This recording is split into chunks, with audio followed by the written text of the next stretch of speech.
What is up, everybody? Welcome to episode 113 of Hobby Hotline Overtime tonight. As always, my name is Drew, or the DH. What's going on, everybody? And with me today, I've got the awesome 1 million Cubs, Mr. Bo Thompson. What's up, man? Hey, what's happening? Not too much. And then also the legend herself, Suze. How's it going? Hi, how's it going? Doing good. So welcome, everybody. What's up, Uncle Rich, Chris Harris, Long Fly Ball, Jenny Miller. Thanks, everybody, so much of y'all for tuning in tonight. We've got a great show for you. And as always, guys, we'd love for you to call in and join the show. If you've got a question, a comment, anything in the hobby that you'd like to talk about whatsoever, simply click the link in the chat. I just posted it right now. Just click the link. You don't have to come on video if you don't want to. It can be strictly audio, whatever it is. What's up, Nick? But please call in. Let us know what you think about anything going on in the hobby, or ask any questions that you'd like to ask any of us. But welcome, everybody. And I guess we'll dive right into it. Over on the Saturday show, I know none of us were actually on that show, but they talked a lot about the Logan Paul Pokemon case. It's something that has, for good reason, is garnering a lot of attention. It's a $3.5 million purchase. It's a huge purchase in the industry. So obviously it's a big deal. And of course, Logan Paul is going to make sure it's a big deal. But we're here now on Tuesday. It's Tuesday night, 9:00. They were supposed to meet on Saturday when they were doing Hobby Hotline, and yet we've heard nothing. There's been no updates, radio silence from BBC on the social media aspect of everything almost. I looked today earlier and there was nothing.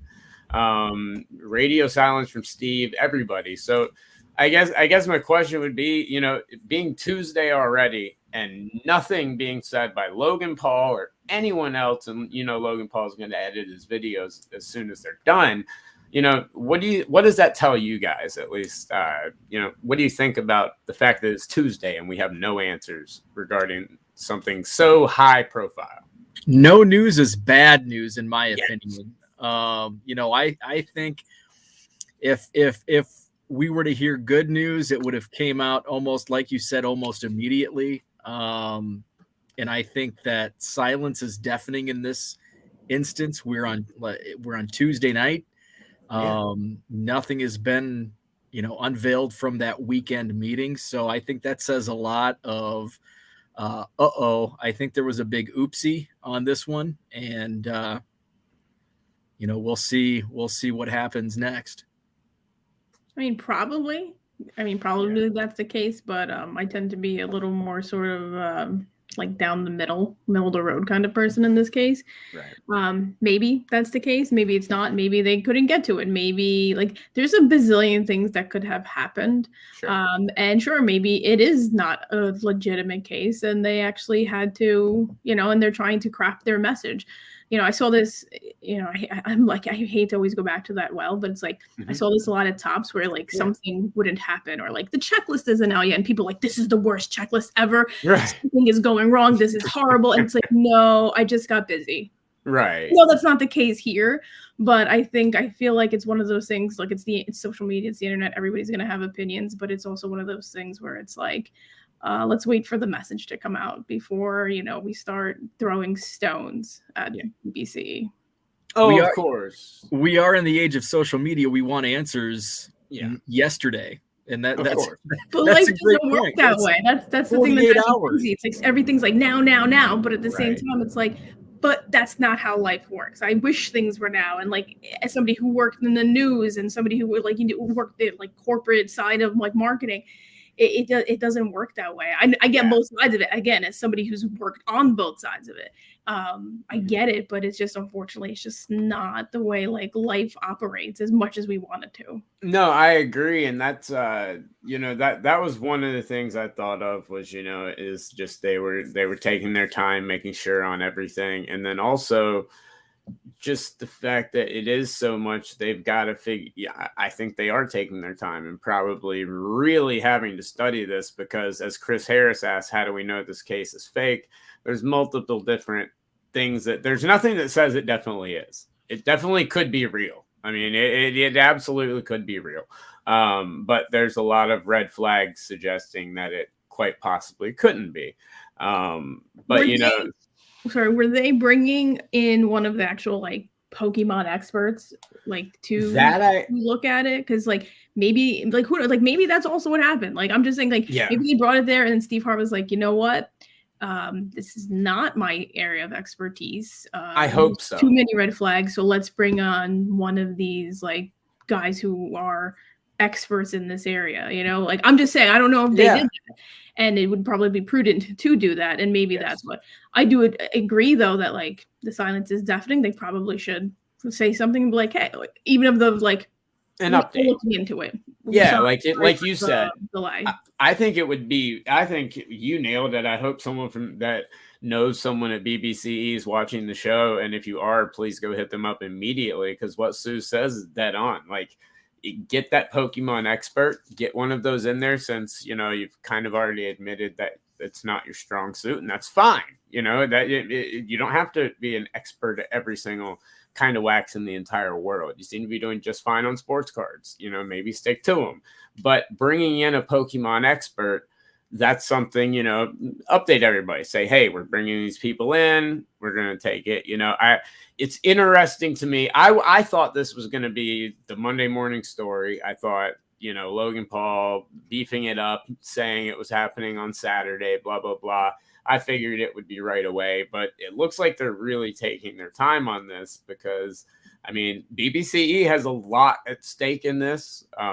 Obviously, with them being the exclusive authenticator for all PSA Pokemon packs, they've got, a lot at stake at this. So I would think they would want to bring in a Pokemon expert. I haven't heard if they have. If anyone out there watching knows, please let us know. But yeah, I think that would be probably the smartest thing they could do, especially at this time. And I think this is unfortunately, what good can come out of this is if BBCE wasn't as up on the Pokemon game in grading sealed wax for Pokemon. Now, unfortunately, it was a $3.5 million case that all of this has come to light, but at least they now have potentially some people within that Pokemon circle that they can lean on, and they can continue to grade Pokemon with some insight from professionals in that circle where, instead of just saying, throwing your hands up in the air and saying, oh, I'm sorry, we don't do Pokemon, because like you said, they are the grader of sealed wax and the authenticator of sealed wax. So, this can open the door to, them being professional, authenticators within that Pokemon circle. Right. No, absolutely. It's like Long Fly Ball says, there's multiple things suspect, from the serial numbers to the thermal print labels and Sue's. I know from Topps and everything about how cases are put together and about how, everything's done. Back then, and the case we're talking about here was a long time ago, before a lot of these safeguards that can be put into place now, where you can look at a case and, it's pretty difficult to fake. Even though people still do it, obviously, but back then it was a little more difficult to do. And companies, especially a company as early as Pokemon in this, who knows how they could have sealed it. We'll see what's inside, but it's just interesting to me, wanting to follow up on Saturday's show that it is Tuesday night and just still absolutely nothing regarding the situation. So it either tells me they're taking their time, or they're hoping this story really cools down, and they're hoping we have a really busy week in the hobby. Maybe we have a busy back end and they get out of the news a little bit. Who knows? That's not going to happen. People are waiting to. I know. I think it affects a lot of things like down the chain in this industry. So nobody's going to forget about this. No, I agree. I completely agree. All right. Well, guys, we'll move on. Sounds like it's Brokemon. Yeah, I don't know. What's going on, Logan? Call in, brother, if you'd like to. What's up, Canton Card Collector? And I completely agree, Canton. They shouldn't have been grading it. And if it ends up being fake, then they definitely shouldn't have been grading it at the time. I do agree they shouldn't have been grading it at the time without an expert. But we'll see what happens. But it's definitely going to be interesting to see how this affects their relationship with PSA in terms of Pokemon cards. I mean, sealed wax and all that stuff in sports cards, I don't think they're ever going to have a problem with. But I mean, this is quite interesting. So hopefully we get an answer soon.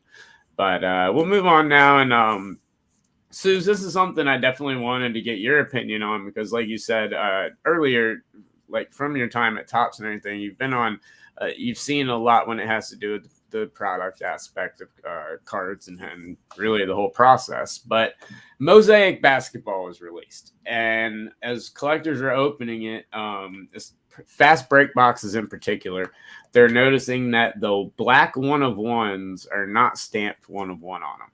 And so a lot of the 1-of-1s are coming without a stamp on them. And it looks like maybe just the fast break boxes, but a lot of collectors are getting these cards without a 1-of-1. So, it kind of makes you wonder, is there a stamped 1-of-1 out there in the regular boxes as well?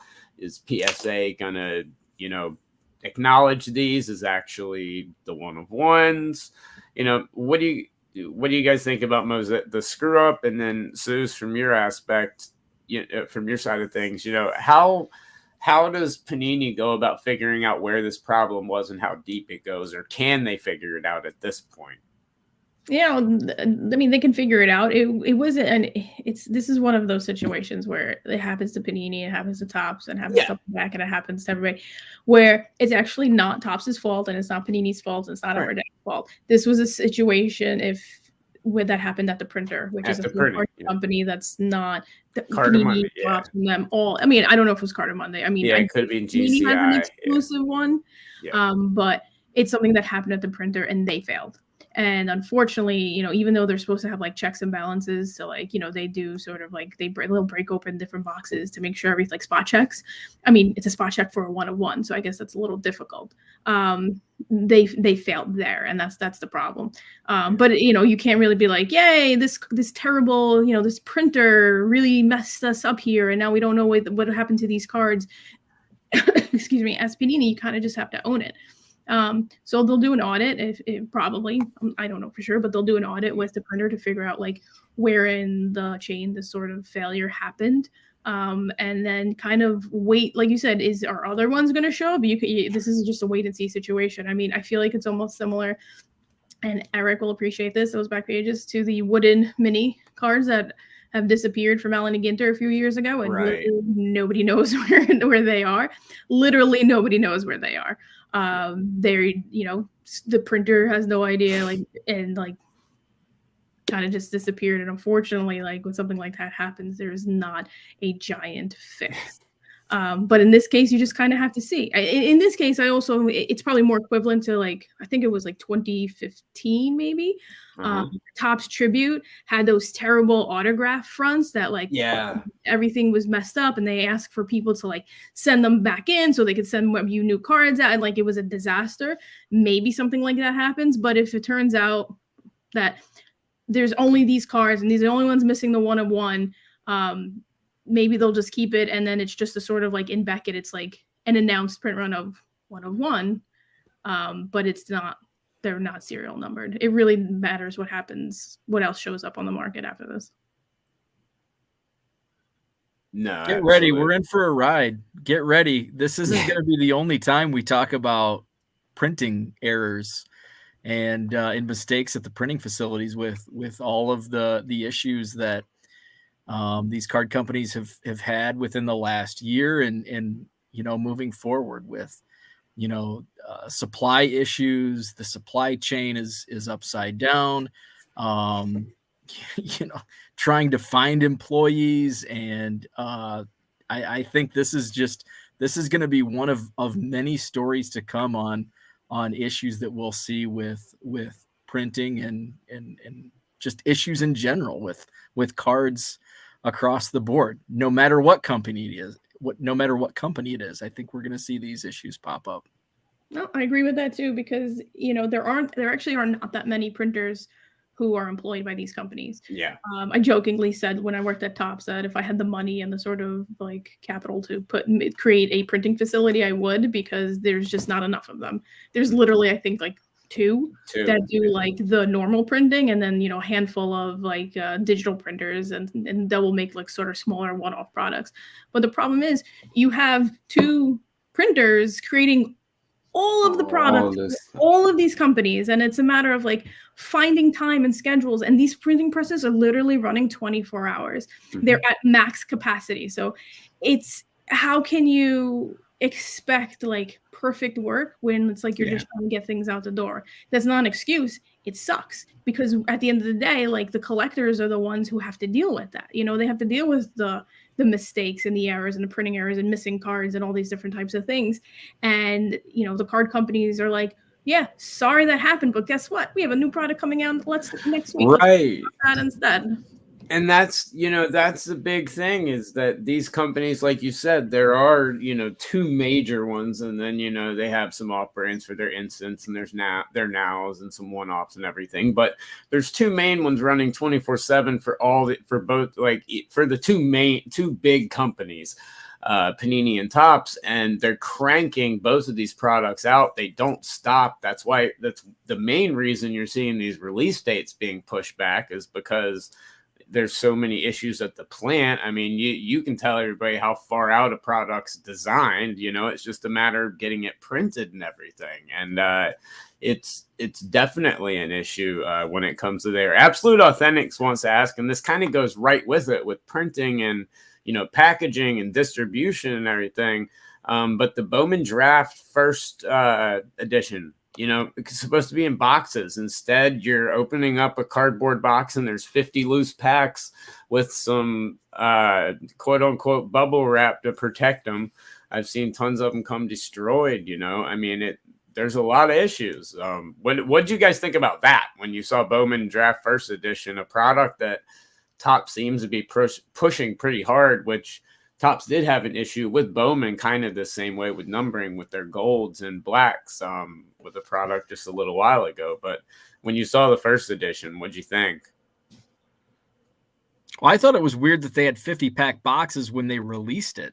I thought that number surprised me. A 50-pack box doesn't really match up with products historically. So that was, before, day one of the release, that kind of raised my eyebrows.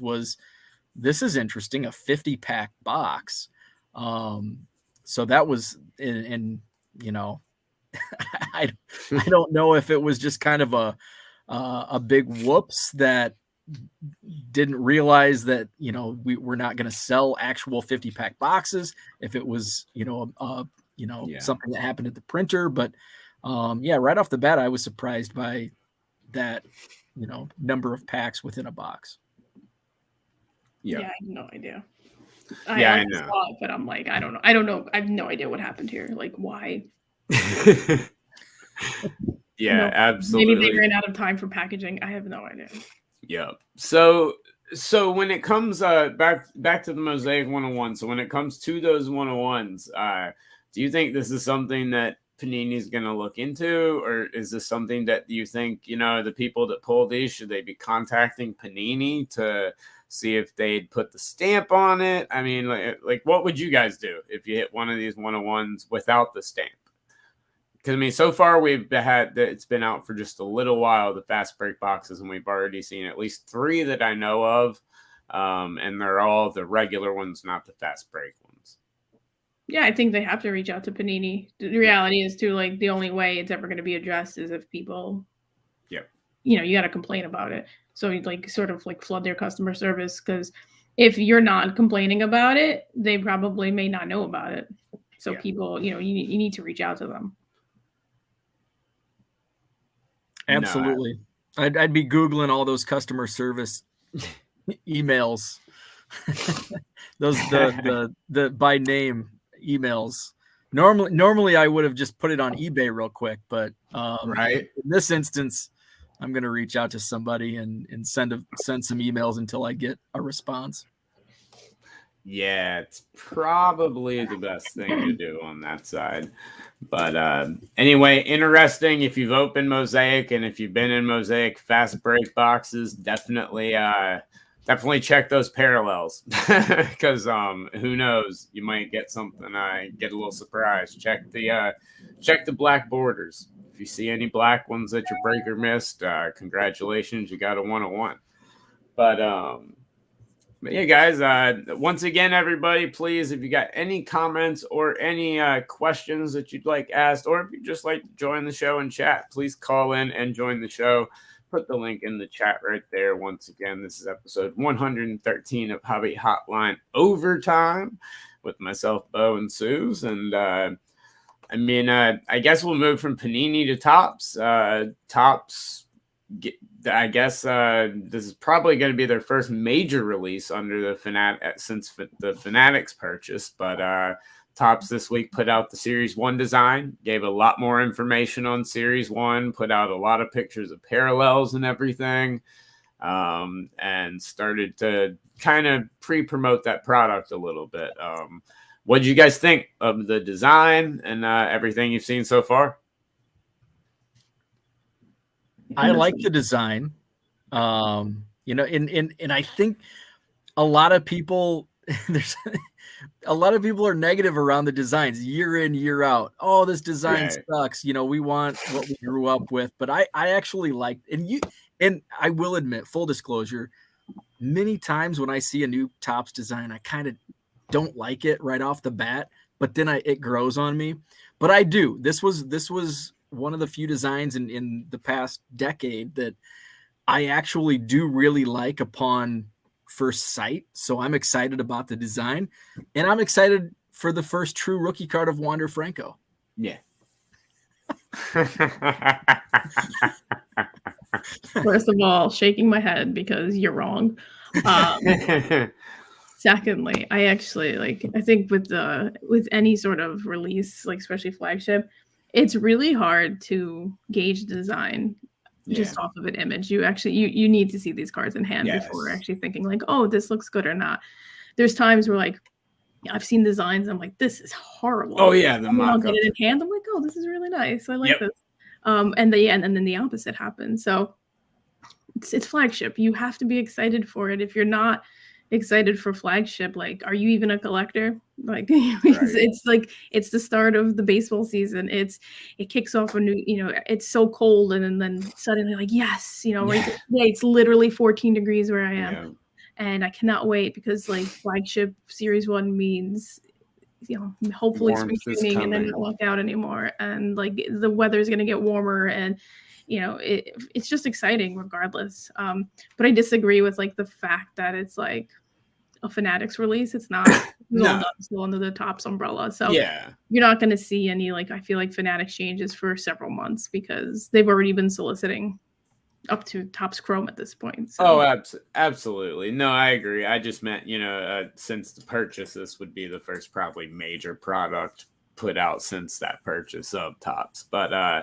agree. I agree with Bo. I like the design. I think it's cool. It reminds me almost a little bit of old school Bowman with a little futuristic touch. I almost wish they did a quarter border on the side where they have the curved side and kind of left the other end full bleed.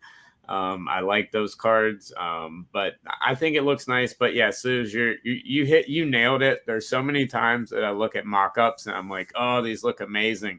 And then I get them and they're absolutely terrible. And then there's other times where I say I hate the design and now I get it. But one thing I am happy for is legible fonts. We can at least read these. We can see the player names without putting glasses on when you've never worn glasses in your life.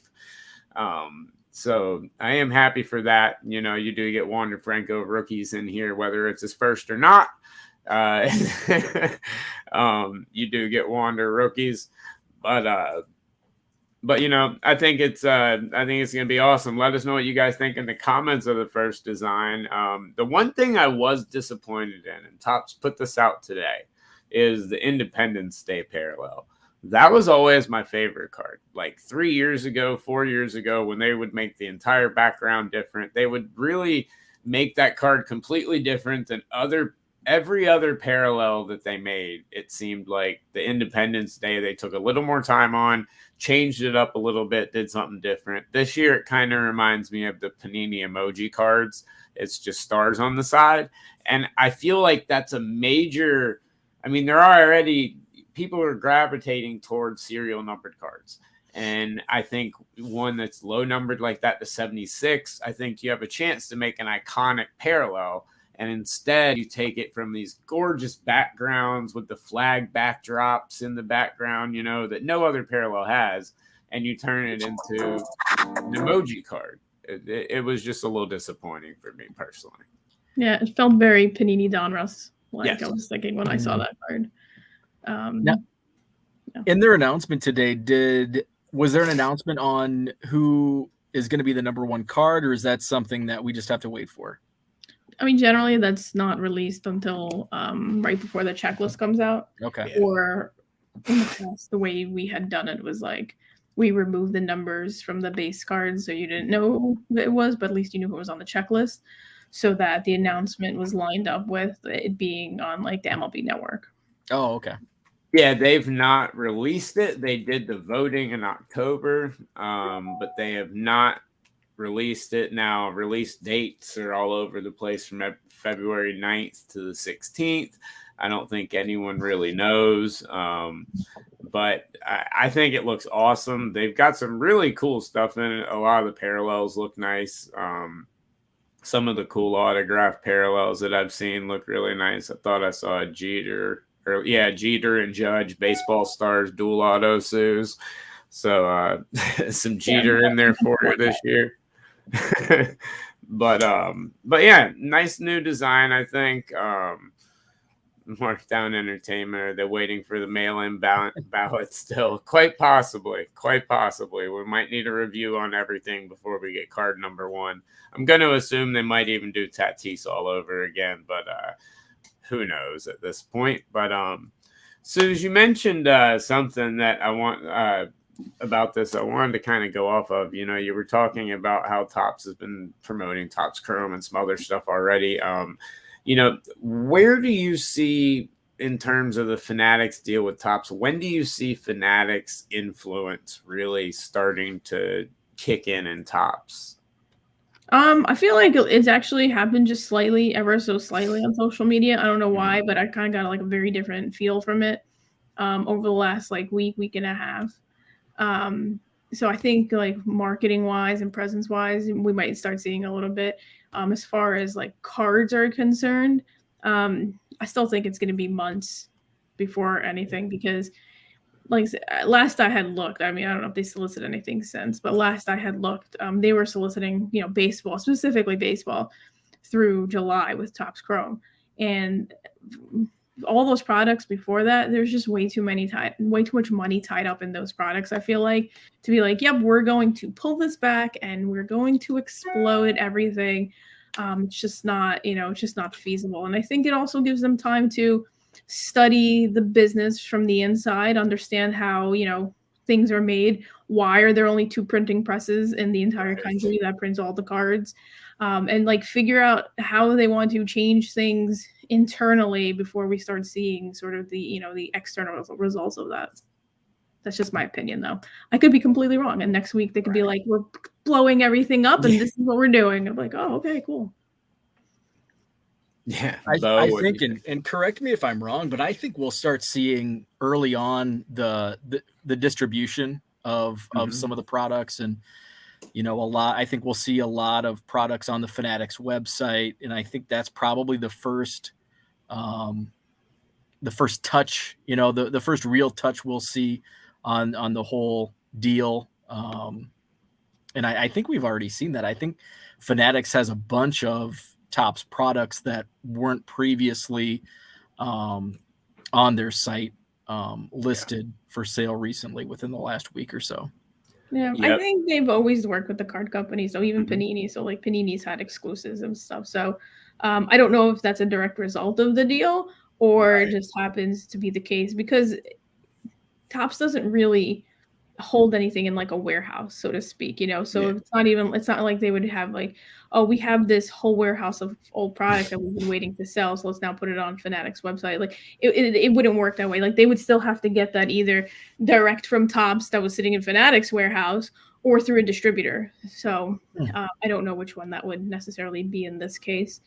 My guess is they just probably had some stuff that they needed to sell. Like Fanatics probably still had some stuff rather than, or maybe they got a good deal from a distributor. Right. No, absolutely.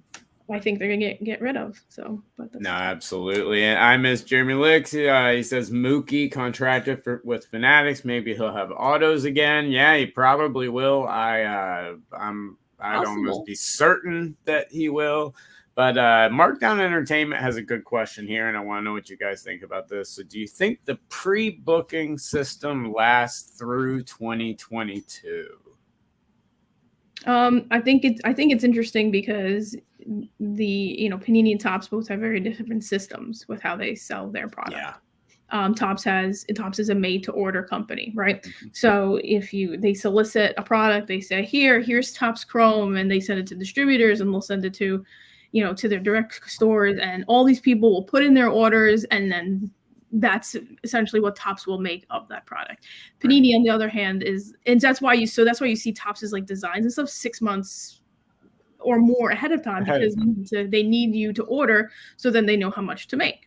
Where Panini forecasts, where they're like, okay, we think this should sell X amount of money, or we need to hit this number to hit our numbers for the year, essentially. So they'll make a certain amount of product, and then they solicit their stuff like 6 weeks before it releases, because they don't need that long timeline than the way Topps does it. So it's why Panini will often have pre-pandemic items in the warehouse, so that or distributors will have a ton of stuff, and distributors will buy it off, and it's why Panini Father's Day, you have to buy XYZ product to get this. It's why the Black Friday stuff happens. It's their way to push that extra inventory that they've been sitting on to get it out. And they wrap it up in with a nice little bow and package it as we're giving you this really great hobby store promotion, which helps the hobby shops, but also helps themselves. So I don't know the answer if they're going to stop with the pre-booking. Yeah, no, but absolutely. That's really interesting, though. I don't know what they're going to do.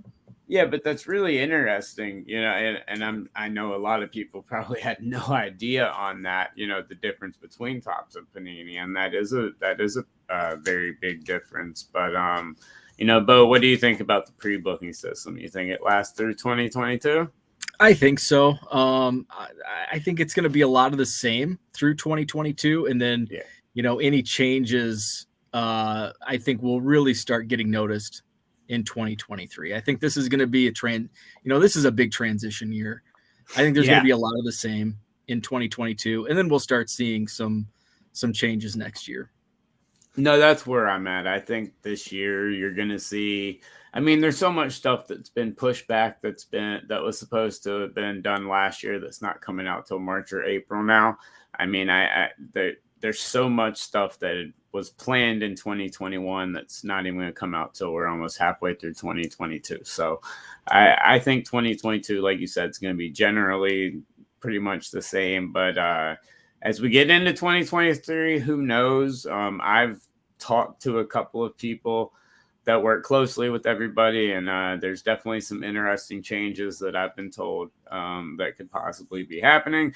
But as Logan Ward asked right here, we'll ask the panel, should card distributors be scared of all these changes? What do you guys think? Was he reading my Card Chat newsletter today? Yes. Instead of my long-winded answer, my short answer is yes, they should be scared. Well, why do you think they should be? Michael Rubin's specifically stated when he was on CNBC, and it's been said a bazillion in every single interview. Yep. We are a direct-to-consumer company. Yes. as a direct for consumer company, you do not need distributors. Like they already sell like all their stuff to stores, to hobby stores, which I think hobby stores are in a little better spot than, you know, distributors. I still don't know what's going to happen to hobby stores. You know, I think they'll still be around for much longer than distributors. I don't know what's going to happen there. It's like an 8-ball, like future unclear right now. But for distributors, they essentially become not needed. With Fanatics, infrastructure that they already have in place. Really what they just need to do is like make these relationships happen with the different stores. Topps already has relationships in place with, you know, their hundreds of direct stores they already have, and then they'll just sort of keep on building that. You know, it's not going to happen right away. Distributors are still going to be needed for the next at least 2 years because Panini still has football and NFL, but I think they are running on borrowed time at this point. Completely agree. And you know, even before this, even before Ruben went on his media barnstorming, I mean, that's what Fanatics is. I mean, they're a direct to consumer company, and you know, we've watched and we've consumed and we've bought products from Fanatics for years. And that's what it is. That's what it's been, and that's what it will continue to be. And distributors are, you know, I think they're going to be the first casualty of the deal. I'm optimistic I'm optimistic on hobby shops and local card shops. I think there's going to be kind of a dynamic change, and I think we're starting to see the beginning of what could be in card shops with, you know, maybe a guy that has a card shop with Roadshow and maybe something that he's developing. I think there's going to be a new dynamic in the local card shop experience, and that may tie in with something with the entire Fanatics infrastructure. But I still think there's going to be mom and pop local card shops, but I think there's going to be a unique new twist to the card shop experience as well. Yeah. No, I completely agree with you both on that. Distributors are done. They're done. I've talked to enough people. They're out of here. It's going to be completely changed. It's going to be completely different. Like you guys said, Ruben's made no secret about it. And I mean, that is what Fanatics does. They come in. That's how they do everything that they do. It's been direct to consumer, and you know but I do think that card shops are going to be, like you just said, I think card shops are going to be in a lot better place than a lot of people think. I think they are going to do a unique spin on it. Don't think for a second that Roadshow isn't going to be involved in some way, shape, or form. It will be. The writing's on the wall there. I think that we're going to see some really cool card shops pop up, and I think that we're going to see the natural evolution of the card shops, just like we're seeing the natural evolution of the hobby right now. Yeah, I think I said to somebody the other day when they asked me about card shops, and I said flat out, I said, the good shops are going to continue to do well under this system. And you know who those good shops are.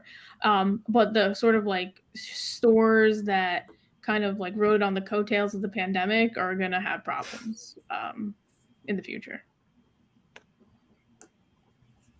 Yeah, Bo? Any?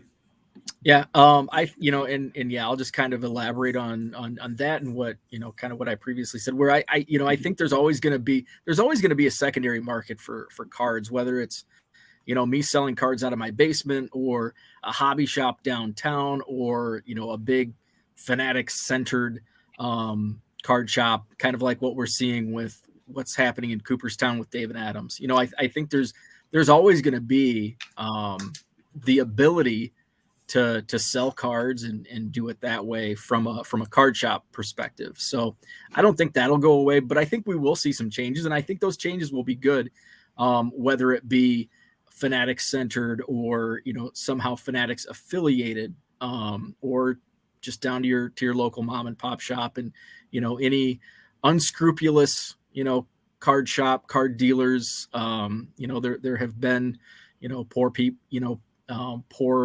local card shop owners in the past, and there will continue to be, and they eventually get found out, and the good ones survive and advance, and I think we'll continue to see that.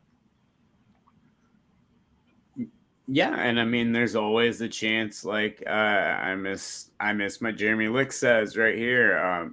There's always, without distributors taking that profit and making that markup, there's a chance that hobby shops may end up being able to get a better deal on wax than they're getting now. This could benefit those good shops. I would like to afford wax again, so that would be nice. I'm not optimistic about prices going down, but I know. I know. Prices going down. I don't know. Maybe for hobby shops, but probably not for the general public. Logan Ward mentioned something right here, and I would love to get y'all's opinion on this because this is something I loved, and I love what Upper Deck has done with the e-concept. But Logan says he would love to see E-Tops make a comeback. And that is something I thought E-Tops was awesome.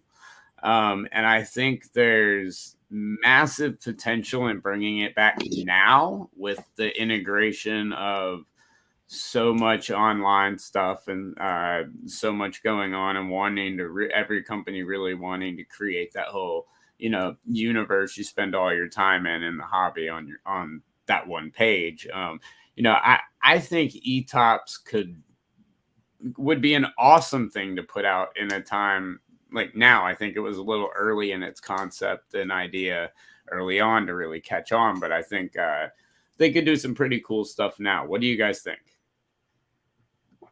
E-Tops. It's been a while. I mean, I was one of those people who literally would run to my computer when the IPO was dropping. So I have a bunch of Jeters. I don't know. I feel like NFTs have replaced that in a little bit. Yeah. I know NFTs are not tangible, they're not physical, but Fanatics does also have the MLB NFT deal with their candy company, which I think is hilarious named. But I don't know. I don't I'm not married to it. I'm not it wouldn't matter to me if it came back or it didn't. It doesn't Well, Chris Harris mentions Tops Now basically is E-Tops. And, I would agree to an extent. I would like to see something more like that Upper Deck does where, you complete the entire set.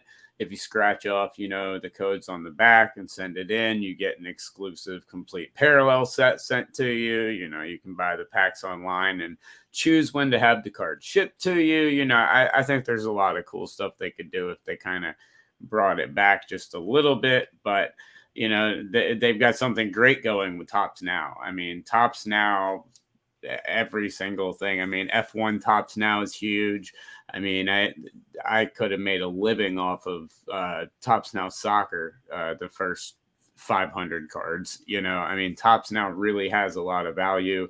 And I think the Bowman NILs are just starting, and I think those are going to be huge for Tops. I don't know what you guys think about all those, but E-Tops would be cool to bring back for maybe the nostalgia factor, but like you guys said, I don't think it's necessarily needed, and that seems to be what a lot of people are saying in the comments. No, and I think we'll see something similar in the future with, in terms of NFTs and we all hear about the metaverse. I think there's something it's probably not even developed yet, and it's probably something that is being talked about, but it's just not being put into practice because we're just not quite there yet. But I think there's going to be some type of E-Tops and what Upper Deck is doing, and I think it's going to be wrapped around the metaverse and NFTs, and I think it's something that hasn't yet been developed, but it will be in the coming years. Yeah, I can certainly see them creating a sort of a similar thing, much more closer to the Upper Deck E-Pack than necessarily what E-Tops is, kind of making a print-on-demand, like Tops Now, but sort of a much nicer print-on-demand product, where you own digital assets, and then if I want to get it a hard copy, I can request one. but they started digitally first, kind of thing. Yeah, no, I'm right there with you. NFT took over, and I think that right there would be brilliant. And I don't know why a company hasn't done that yet. But guys, we got about 15 minutes left. Please leave any comments or anything that you would like, any questions you have about the hobby or anything going on in the comments. We've got one right here from Can Card Collector. He asks, is set building a thing of the past, or do people still build sets? And I myself, me and Jude, we build pretty much every Pokemon set. We just finished Celebrations. I do a couple of sets a year. I build the flagship set every year. I build the first Bowman sets every year, things like that. So, I mean, I do a little bit. I built Metal this year, coming back for hockey. I built that whole set, and then the whole Purple Parallel set. But, I mean, I think a lot of set building probably has been replaced by rainbow chasing and things along those lines, maybe more than set building these days because of the parallels and the focus on that. But I don't think set building's gone away. I think there's plenty of people still building sets. There's still a lot of set builders, and I do card shows 2 to 3 times a month. And I'm a bargain box guy, and I'm if I'm not setting up as a vendor myself with bargain boxes, I'm sitting at monster boxes digging through 25-cent box and dollar boxes myself.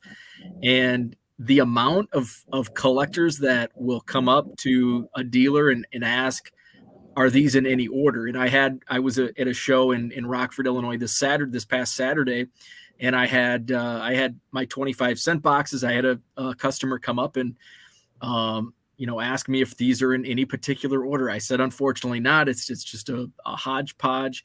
He said, I'm looking for 1981 tops. I have 4 cards to complete the set. And I'm like, oh man, go to Sport Lots or go to eBay, man. 4. You're almost there. But I don't have that set builder mentality where I know it's much more exciting to go to card shows and flea markets or wherever it may be, the card shop, wherever it may be, and get that last card to complete a set. I don't have that mentality where it's like, I'm just going to go on eBay. I'm just going to go on Sport Lots. I'm just going to go on the, find a friend and trade for it. So I don't have that set builder mentality, but yeah, there are a ton of set builders still out there with their notebooks, their spiral notebooks, marking off their cards. As Jeremy Dick says, 36 parallels just too difficult to complete. I know. I'm trying to do one right now, and it's a pain. I used to be able to put them in a nice little like 5-thing frame, and it'd be all nice. But no, now it's a stack, and we're not done. So yeah, I feel your pain there, 100%. But got a question here. I answered it in the comments, but Suzo, I'd love it if you would explain this a little bit because you've been on the inside and seen this stuff happen. Someone says, why does it take so long to get redemptions back? Is basically the question. So can you explain? I mean, I've tried to, and so many people don't understand, but can you explain like why some redemptions of even superstars can sometimes take a little bit of time? Yeah. So essentially, I mean, I saw your response, which is absolutely right. Because the athlete has not signed their cards yet, which is it stinks, but it's like, why not make them? And it's like, well, first of all, LeBron, get over here, sign. Well, a contract has been signed. They've signed the contract to guarantee, they're going to sign 500 cards at some point throughout the year. But it's not like 500. I sit down and I'm going to sign 500 cards at one time because it's like, it's through multiple sets. You're talking about like dozens of sets throughout a year that this person's cards might be in. So say and this has been public knowledge. So like you take somebody like Sandy Koufax, who, Topps has said that they only have like 2 signing sessions with him in a year. Well, his schedule's a little lighter, he's retired, so you can schedule those. With active players, it's a little more difficult because some of them don't want to sign during the season because they want to stay focused on their season. But in the reality of the situation is like, even though you have these contracts that are signed, agent makes more money off of these deals than they do like their like they signed 10 years for $100 million with the Yankees than those deals than their player contract. So in the end of the day, like agents are generally pushing for these types of deals, and sometimes they just don't want to do it. Like that's what it comes down to. Like they just don't want to do it. I remember there was a baseball player who same thing. He still had a contract, X amount of left, and like you hit up the agent, like, come on, we got to schedule something. He's like, he literally does not. He refuses. Like you cannot force them to do it. And sometimes that happens and it stinks. And I've had redemptions. I had a LeBron redemption out for 2+ years. Yeah. Like I've had, tons of that happened to me as well. So it's my longest was 5. Yeah. I have to go back and look into my Upper Deck account to see how long that LeBron was. It was a very long time. Right. But like, again, sometimes they just don't want to do it. Well, and then, you add in... And you're not going to sue them. Like, the card company's not going to make a habit of suing players who haven't signed, even though they've signed a contract, and technically now they're breach of contract. But they're not going to make a habit of suing players, because then if that's the case, like, you're going to have agents where, like, they really put us in a bind, and we're not going to do business with them anymore. We'll go sign with Upper Deck. Yeah. But we're not going to deal with like those kinds of people anymore. So you'll see like sometimes when there's not autographs that pop up of players anymore, it's because like is an issue with like the agency not wanting to do business with those companies anymore. So that was Mookie, obviously. But real quick, with those contracts, when they sign those contracts, is there a time frame involved? Like, do the contract state you're signing this many by this time? Date on it. It's essentially like, okay, this is good through 2 years from now. Having said that, they still need to make good on the contract if they're owed the autograph. So it's not like, okay, this is expired, so now we're not going to pay you anything. Like that. That's not the case. Like we still need to do that. Yeah. So Nick in the chat said had a comment about customers. So Panini, talking about Panini customer service. If you reach out and I reached out to a like not a personal, but like a business, like an actual name with a Panini email address for in customer service. I think his name was Trent. I can't remember. Well, I can give anyone 3 emails to customer service reps and they'll answer you within 5 days. Exactly. They answer quick. So if you can find or if you want to share the emails and they're out there, like if you Google or look at the forums, card forums, if you do Google Panini customer service reps, the person I dealt with was awesome. Like got back to me within a day. Got me my, I had some outstanding redemptions and I'm like, just give me the points. And, I had the Panini points in my, account within like 24 hours. So their customer service is good. You just have to find the right contact information to get there. Yeah. That's the one, similarity between both companies. I think the biggest similarity is their websites drive me crazy as a coder. Both of the websites drive me absolutely nuts. But anyway, hope that answers the question, Nick. But yeah, you can easily find a customer service rep's email and they'll get back to you. But I mean, in the case of someone like Kevin Durant, which is the name I think you mentioned in the comments, that's somebody that is a very quiet person to begin with. I'm going to assume I've heard from a lot of different people. He's very difficult to work with. I'm assuming he's probably even more difficult to work with than with this. So, hopefully that answers it a little bit. As Rich says, remember Joe White, who is the head of customer service at Panini, is now at Leaf. Yes, he is. But, Panini's done a good job, I think, of replacing some people that are that have left, at least recently. I Miss Jeremy Lick says, I hope Fanatics is better at their checklist being complete and available for longer periods of time. We'll see what happens there. I thought Topps was pretty good like 2 years ago with their checklists. Yeah, I agree. I thought 2 years ago they were great, Thought they were wonderful. All right. Well, guys, let's see here. I have a question. Yeah. How close to 1 million Cubs cards are you? Yes. How close are we? 700. Well, probably 737,000. I've got a box that I picked up at a card show this past weekend. So officially 735,000, probably 2,000 to 3,000 more. So that's awesome. Getting close to 75%. What do you have, like a celebration or anything planned for when you hit that million mark? Yeah. Yes and no. Like I have ideas of what I want to do. I want to spend some time in Wrigleyville, Cubs game, Wrigleyville. My buddy Stu owns like the best man cave in existence, sports man caves, called Club 400 in the Chicago suburbs. Nice. Actually gonna be there this weekend. He actually has Cubs players come out to his basement, and and we have these parties. So Frank Schwindel is going to be there this Saturday. Ron Coomer is going to be there. Patrick Wisdom was there last month for the Christmas party. So I'm gonna come film it when you get there. Heck yeah. So I'll tie it up with Club 400 and Wrigleyville and probably celebrate for a month. And then what are you gonna do with your cards? Right. That's the best question. I have no idea. You know, my idea was I'm going to organize them, but then 1 million cards to like organize, like, I mean, just think of how much time it takes to sort and organize a 4-row box.